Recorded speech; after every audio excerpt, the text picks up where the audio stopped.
inna lillahi wa inna ilayhi raajicuun waxaa saaka magaalada Hargeysa ku geeriyootay Faadimo Cismaan oo ka mid ahayd hablaha reer Hargeysa isla markaana saaka ay kulmeen geerideedii iyo meherkeedii Allah u naxariistee dadkii saaka ka qayb gali lahaa meherkeeda isla markaana sida wanaagsan u yaqaanay waxaa ka mid ah Axmed Karaama oo haatan garabkeyga taagan Axmed bal waxaad marka hore faahfaahin naga siisaa sida warkan naxdinta leh uu ku soo gaaray dhagaha dadweynaha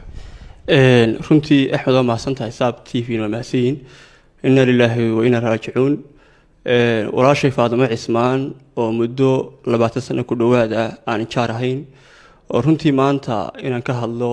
ay dareen aad iyo aad ugu xoogan uu yahay geerideeda Faadimo maanta ayaa loo balansanaa inaan ka qayb galno meherkeeda hotel Green Plaza shalay uun bay ahayd markii ay ku soo booday xanuun degdeg ah galikii dambe dhakhtarka international baa la geeyey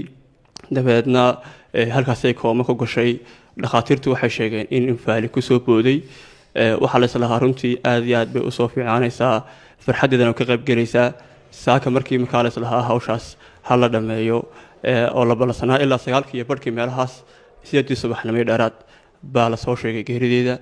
aad iyo aad baan runtii uga naxay qof walaasha ah oo jaar ahaydeen oo maaragtay booska walaashay ii taagneyd oo iyadoo koraysa oo kaalin qaadisaan intaa arkayay runtii dareen gaar ah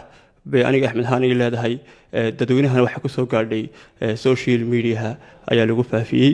runtii waa dareen aad u naxdin badan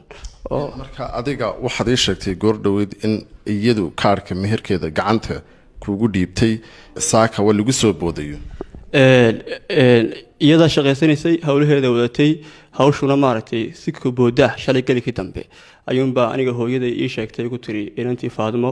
ayaa lagu soo booday waxaa loo caray dhakhtarka marka arinka boodadu wuxuu ahaa shalay galikii dambe uu ahaa marka xaaladeeda ilaa xalay wala tacaalay saaka subaxiina markii ay odayaashu go'aan ku gaadheen in haddii maxaheeday ay xanuunsanayso iyadu aan loo joojin maadaama dad badan maaragtay qarash ka soo baxay oo odageedo Mareykanka ka iminayay hudhalkii la kireeyay tacab badan la galay waxa la islahaa runtii way soo caafimaadaysaa way soo wanaagsananaysaa hawshan insha Allah la dhameeyo laakiin iyadoo la isku imanin baa geerida ka hortimid aad baan ugu naxay runtii geerida marka la soo sheegay anigu dhaxdan ku sii marayay waxaan ka qayb galay xafladda markii ay soo garaacday habeertay ugu tiri intii Faadimo waa dhimatay runtii dareenkayga Ilaahay baa sheegi kara bal hadii shakhsiyadii marxuumada aad sifayso maxaad ku sifeyn lahayd Allah u naxariistay Faadimo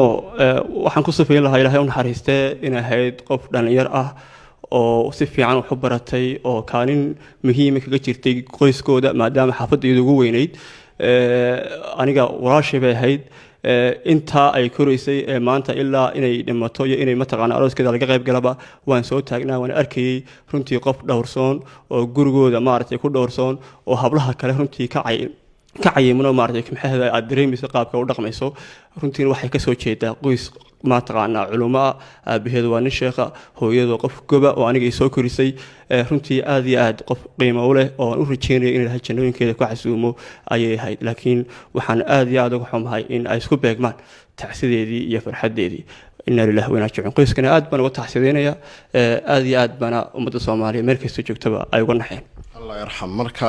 imika goorma ayaa la filayaa in la aaso halkee se la filayaa in lagu aaso ogaalkaaga Axmedow hadduu baan halkan iska helay waxaan rajaynayaa in casarka laga tukado magaalada Hargeysa oo lagu aaso xabaalaha kamid ah xabaalaha maadaama xawli xaafadii gaadhin warna ka haynin halka loo qoondiyay ee lagu aasayo waxaan rajaynayaa laakiin maadaama xabaalihii la qodo in xilli dambe ay qaadan doonto ilaa casarka insha Allah aan gadaal ka soo sheegi doono halka